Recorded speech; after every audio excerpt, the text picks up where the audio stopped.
नमस्कार दोस्तों। The wealthy belief system, the incredible you, अद्भुत आप के दूसरे एपिसोड में आपका स्वागत है। पिछले एपिसोड में हमने देखा कि बिलीफ सिस्टम कैसे बनता है, एक माइंडसेट कैसे क्रिएट होता है। तो इस माइंडसेट से, इस बिलीफ सिस्टम से बाहर निकलने के लिए क्या करना होगा, इस एपिसोड के द्वारा समझने की कोशिश करेंगे। सबसे पहले हमें अवेयर होना होगा। आपको समझना होगा कि आप मन नहीं है। You are not your mind. मन आपके शरीर का अंग है। जैसे मेरा हाथ, मेरी गाड़ी, मेरा पैर कहते हैं, उसी तरह मेरा मन कह सकते हैं। आप मन नहीं है। आप केवल अपने मन की बात सुन सकते हैं। You are not your thinking. You can hear your thinking. दूसरा, आपको समझना होगा कि मन सूचना को संग्रह करने का एक अलमारी है। It is an information bin. It is your database of knowledge. यह एक फाइल कैबिनेट है। प्रसिद्ध फिलोसोफर जॉन लॉक कहते हैं, माइंड इज लाइक टैबुला रासा। मन ब्लैंक स्लेट की तरह होता है, और इस ब्लैंक स्लेट को आप दूसरों के विचार, दूसरों के सोच, दूसरों के ओपिनियन, दूसरों के अनुभव, आदतें, दूसरों के एक्शन रिएक्शन से भरते हैं। जैसे ही हम जन्म लेते हैं, इस खाली स्लेट को, इस खाली फाइल कैबिनेट को भरना शुरू कर देते हैं। हम किन के विचारों से इस ब्लैंक स्लेट को भरते हैं? माता पिता एवं परिवार के विचार, मित्रों के विचार, शिक्षकों के विचार, आध्यात्मिक गुरुओं के विचार, समाज के लीडरों के विचार, मीडिया, सोशल मीडिया, इंटरनेट से हम इस ब्लैंक स्लेट को, इस फाइल कैबिनेट को भरते हैं। अब जो कुछ भी क्रिया और प्रतिक्रिया करते हैं, सब कुछ फाइल कैबिनेट में स्टोर किया गया इंफॉर्मेशन के आधार पर करते हैं। आपने दो सेल्समैन की कहानी सुनी होगी। एक समय की बात है, एक शू कंपनी अपने दो सेल्समैन को अफ्रीका भेजती है। उनको वहां के मार्केट पोटेंशियल को पता करना होता है। दोनों को अलग अलग जगहों पर भेजे जाते हैं, एक को पूर्व की ओर और दूसरे को पश्चिम की ओर। दोनों सेल्समैन सर्वे करते हैं और सर्वे के बाद कंपनी उनसे रिपोर्ट मांगती है। पूर्व की ओर जो सेल्समैन गया था, वह रिपोर्ट करता है कि वहां पर कोई भी व्यक्ति जूता नहीं पहनता है। चूंकि वहां कोई जूता नहीं पहनता, तो जूता का कोई मार्केट नहीं है, वहां कोई सेल्स अपॉर्चुनिटी नहीं है। दूसरा सेल्समैन रिपोर्ट करता है, यहां कोई जूता नहीं पहनता, यहां जूते के लिए बहुत बड़ा मार्केट है, जल्दी से इन्वेंटरी की मांग करता है। इस कहानी से स्पष्ट होता है कि हर व्यक्ति सिमिलर, सेम चीज या सेम सिचुएशन को अलग अलग तरीके से इंटरप्रेट करता है। हर व्यक्ति एक चीज या एक सिचुएशन को एक अलग और यूनिक अर्थ देता है। इतना ही नहीं, हमारा एक ही मन एक सिचुएशन को एक समय पर अलग अलग महसूस करता है। आप 3 कटोरे में पानी लेते हैं, एक में गर्म पानी, दूसरे में नॉर्मल पानी और तीसरे में ठंडा पानी। आप अपने एक हाथ को गर्म पानी में और दूसरे हाथ को ठंडे पानी में रखते हैं। कुछ समय बाद दोनों हाथों को एक साथ निकालकर तुरंत एक नॉर्मल पानी में रखते हैं। आपने क्या महसूस किया? जो आपका हाथ गर्म पानी में था, वह नॉर्मल पानी को ठंडा महसूस करता है, और जो हाथ ठंडे पानी में था, वह नॉर्मल पानी को गर्म महसूस करता है। आपका ही हाथ, आपका ही मन एक ही तरह के पानी को अलग अलग महसूस करता है। तीसरा point, nothing is anything until you make something. दोस्तों, पत्थर एक पत्थर होता है। पत्थर मंदिर में भगवान का रूप भी हो सकता है।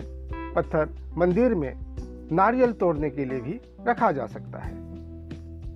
हम किसी चीज को क्या रूप देते हैं उस पर सब कुछ निर्भर करता है। दोस्तों, कहते हैं जैसा तुम सोचते हो वैसा ही बन जाओगे, जैसा तुम सोचते हो वैसे ही बन जाओगे। खुद को निर्बल मानोगे तो निर्बल, और सबल मानोगे तो सबल ही बन जाओगे।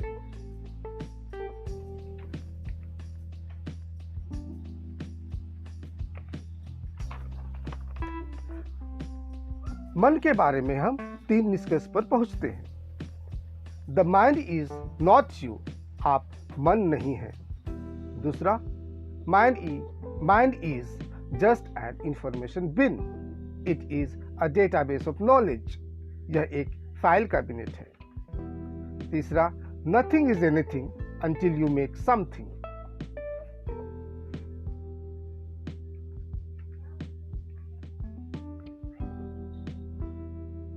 अब हम देखेंगे क्यों आपको आपके मन के विचार को क्वेश्चन करना चाहिए।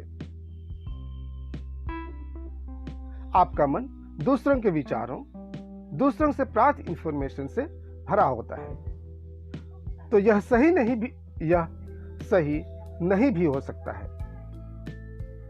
चाहे हम सफलता की बात करें, खुशियों की बात करें, पैसे की बात करें, अच्छे स्वास्थ्य की बात करें। सफलता के बारे में शायद हम एक सफल व्यक्ति से नहीं सीखे होंगे, पैसे के बारे में शायद हम एक अमीर व्यक्ति से नहीं सीखे होंगे। दूसरा, मन केवल सरवाइव कराने का काम करता है, यह बस हमें जीवित रखना चाहता है। सफलता, असफलता, दुख, सुख से इसका कोई लेना देना नहीं होता है। यह एक बॉडीगार्ड की तरह काम करता है, यह एक संतरी की तरह काम करता है, हमें हमेशा सचेत रखना चाहता है। Look out, be careful, trouble here, trouble there, हमारे लिए एक लक्ष्मण रेखा खींच देता है। मन एक प्रोटेक्शन डायरेक्टर है। प्रोटेक्टिव माइंड जो होता है वो हमेशा डर पर आधारित होता है और लगातार इसी डर में रहता है। इसलिए हमारा आधा जीवन समस्या के समाधान में ही गुजर जाता है और समस्या वहीं के वहीं रह जाती है। इसीलिए don't believe the thought you think, आपको अपने मन के विचार पर भरोसा नहीं करना चाहिए। फिर आप क्या करेंगे? फिर आप क्या करोगे? चिंतन करो, चिंता नहीं, नए विचारों को जन्म दो। चिंतन करो, चिंता नहीं, नए विचारों को जन्म दो। भगवान बुद्ध कहते हैं, to conquer oneself is a greater task than to conquer others.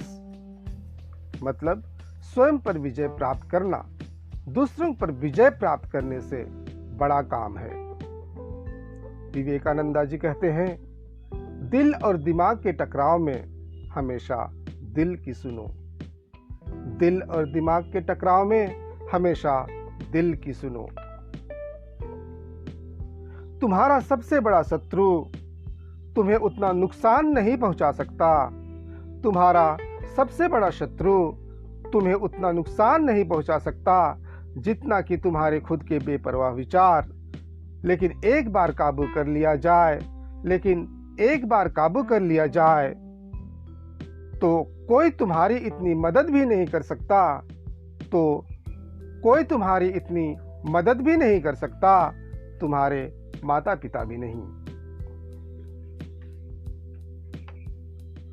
Now you have 3 laws of thoughts. You have the ability to control your thought. विचार को काबू कर सकते हैं। You have the ability to remove any thought from your mind. मन के विचार को हटा सकते हैं। You have the ability to install any thought into your mind. आप नए विचार को जन्म दे सकते हैं। इस विचार को एक डायरेक्शन देने के लिए, इस मन को काबू करने के लिए, पॉजिटिव बिलीफ सिस्टम क्रिएट करने के लिए आपको क्या करना चाहिए? आपको गोल सेट करना चाहिए। इस गोल को अचीव करने के लिए पॉजिटिव बिलीफ सिस्टम बनाना होगा।